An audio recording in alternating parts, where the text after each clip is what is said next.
হাফেজ ছাত্রদের পাগড়ি প্রদান উপলক্ষে পুরস্কার বিতরণী অনুষ্ঠান ও ওয়াজ মাহফিলের সম্মানিত অতিথিবৃন্দ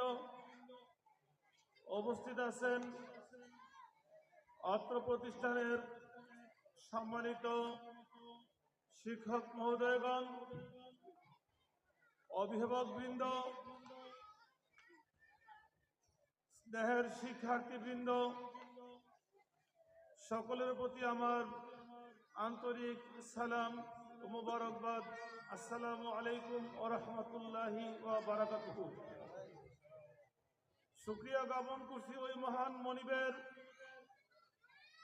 যিনি বাসারত দারোগাবাড়িতে প্রতিষ্ঠিত বাইতুর রসুল সাল্লাল্লাহু আলাইহি সাল্লাম হিফজুল কোরআন মাদ্রাসাকে একটি পাপড়ি থেকে বিকশিত করে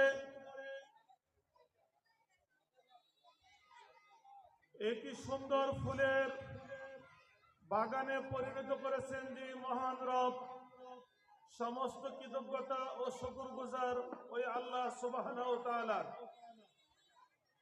আমাদের এই বাসারক গ্রামে উল্লেখযোগ্য তেমন কোনো দিনই প্রতিষ্ঠান নেই। অনেক দিন আগে আমাদের গ্রামের এক কৃতি সন্তান ও বিশিষ্ট এক ব্যক্তি আলহাজ দানবীর এম এ ওয়াহিদ সাবুরি সাহেব তার একক চেষ্টায় ওনার নিজ বাড়িতে একটি মাদ্রাসা প্রতিষ্ঠিত করেছিলেন। যে কোনো কারণে হোক, কালক্রমে এটি প্রায় বিলুপ্তির পথে। এরপর হাফেজ হাসান তার প্রচেষ্টায় স্ব উদ্যোগে কিছু মানুষের সাথে সলা পরামর্শ করে দারোগা বাড়িতে একটা মাদ্রাসা প্রতিষ্ঠা করার উদ্যোগ গ্রহণ করে। বাড়িওয়ালার সাথে, মালিকদের সাথে, যারা এই গ্রামের স্বনামধন্য ব্যক্তিত্ব, যে পরিবার মরহুম জনাব আব্দুল মুত্তালিব সাহেবের বড় সন্তান জনাব আবু মুসা সাহেব ও ওনার ভাইদের সাথে পরামর্শক্রমে এই বাড়িতে মাদ্রাসা প্রতিষ্ঠা করার সিদ্ধান্ত গ্রহণ করে।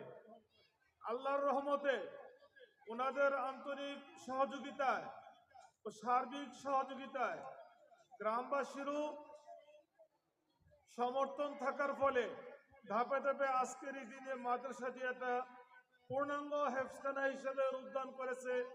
এই জন্য প্রথমত আল্লাহ সুবহানাহু ওয়া তাআলা শুকরিয়া জ্ঞাপন করি। পরিশেষে যিনি এই প্রতিষ্ঠানের প্রতিষ্ঠাতা ও উদ্যোক্তা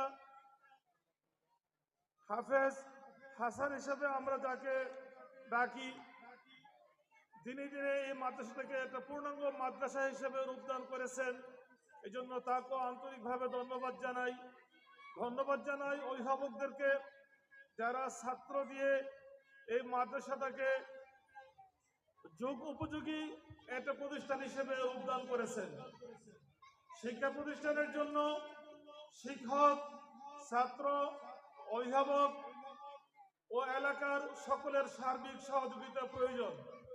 আর সার্বিক সহযোগিতা সব দিক থেকে এগিয়ে আসছে বিদায়ী আল্লাহর রহমতে এই মাদ্রাসাটি আজকে পূর্ণতা লাভ করেছে। এই জন্য আমি সকলকেই আমার হৃদয় থেকে ধন্যবাদ জ্ঞাপন করি। মহান মালিকের কাছে ফরিয়াদ করি, তিনি যেন এই মাদ্রাসাটিকে দিন দিন আরো উন্নতি দান করেন। আপনারা সকলেই আল্লাহর কাছে ফরিয়াদ করে বলেন আল্লাহুম্মা আমিন। বাড়িওয়ালার যথেষ্ট আন্তরিকতা আছে। ওনাদের এক ভাই দুনিয়াতে নাই, ওনার স্ত্রী এই মাদ্রাসার জন্য আবাসস্থল হিসেবে একটা বিল্ডিং পর্যন্ত নির্মাণের উদ্যোগ নিয়েছেন। নির্মাণ প্রায় সমাপ্তির পথে। এটা ওনাদের সকলের আন্তরিক ইচ্ছা, এই পরিবারের আন্তরিক ইচ্ছা। আমি আল্লাহ তাআলার কাছে ফরিয়াদ করি, রব্বুল আলামিন যেন এই মাদ্রাসাটাকে শুধু এলাকা নয়, শুধু ব্রাহ্মণবাড়িয়া নয়, কালক্রমে সারা দেশের জন্য এটা শ্রেষ্ঠ হেফখানা হিসেবে কবুল করে এবং রূপদান করে সকলে বলেন আল্লাহুম্মা আমিন।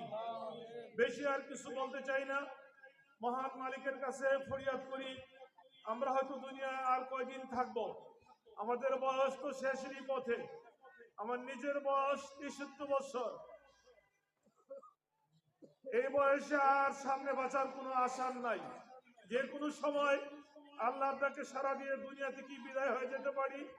আমি অনুরোধ করব আমার নিজকে সহ প্রত্যেকটা মানুষ যেন এই মাদ্রাসাটার প্রতি একটা সুনজর রাখি, একটা ভালো খেয়াল রাখি, এবং এতে করে আল্লাহ রাব্বুল আলামিন আমাদেরকে যাচাই খায়ের পরকালে দান করবে। আমি প্রতিদিন যখন মসজিদে যাই, হয়তো এই রোডে গেলে মাদ্রাসার দিকে একবার নজর পড়ে। এখানে আমি কি খেয়াল করি, এখানে শিক্ষকদের সাথে সাক্ষাৎ হয়, ছাত্রদের সাথে সাক্ষাৎ হয়, আমার অত্যন্ত ভালো লাগে। এটা তো আসলে জান্নাতি পরিবেশ। এখানে প্রতিনিয়ত আল্লাহর কোরআন থেকে তিলাওয়াত করা হয়। ফজরে যখন মসজিদে যাই, এখান থেকে কোরআনের আওয়াজ শুনি। এটাই আমাদের মুসলমানের কাম্য, মুসলমানদের কালচার এটাই হওয়া উচিত। আল্লাহ রাব্বুল আলামিন আমাদের গ্রামের সমস্ত ভাইদেরকে, যারা এখনো ভুল বুঝাবুঝি আছে, ভুল পথে আছে, সকলকে হেদায়েত দান করে প্রত্যেকটা মুসলমানকে যেন এই দ্বীনি প্রতিষ্ঠানের দিকে মাইল করে দেয়। আমরা সকলের জন্য আল্লাহর কাছে দোয়া করি, আল্লাহ প্রতিষ্ঠান থেকে কবুল করুক। তাদের আপনজন যারা দুনিয়ায় নাই, বিশেষ করে জনাব আবু মুসা ভাই সাহেবের মা বাপ, ওনাদের ভাইদের মধ্যে এক ভাই দুনিয়া নাই, ওনাদের আত্মীয় স্বজন যারা এই লক্ষ লক্ষ টাকার বাড়িটা একটা প্রতিষ্ঠানের জন্য উজাড় করে দিলেন, যারা দুনিয়ায় নাই, তাদেরকে যেন আল্লাহ পরকালে জান্নাতের উচ্চ মাকাম দান করে। আপনারা সকলে বলেন আমিন। আর ওনাদের পরিবারের, ওনাদের আত্মীয় স্বজনরা যারা দুনিয়ায় বেঁচে আছেন, এই কোরআনের খাতিরে যেন তাদেরকে আল্লাহ তাআলা ইজ্জতের সাথে দুনিয়াতে রাখে। যত রকমের বিপদ আপদ বালা মুসিবত আছে, সব থেকে যেন আল্লাহ তাআলা হেফাজত করে রাখে। বিশেষ করে যেদিন এই দুনিয়া থেকে আমরাও যাব, ওনারাও যাবে, বিদায়ের পথে যেন ওনাদের এই মৃত্যুটা যেন হয় এই কুরআনুল কারীমের বাগানের উসিলায়, ঈমানের সাথে, কালেমার সাথে। সকলে বলেন আল্লাহুম্মা আমিন। আসসালামু আলাইকুম ওয়া রাহমাতুল্লাহি ওয়া বারাকাতুহু।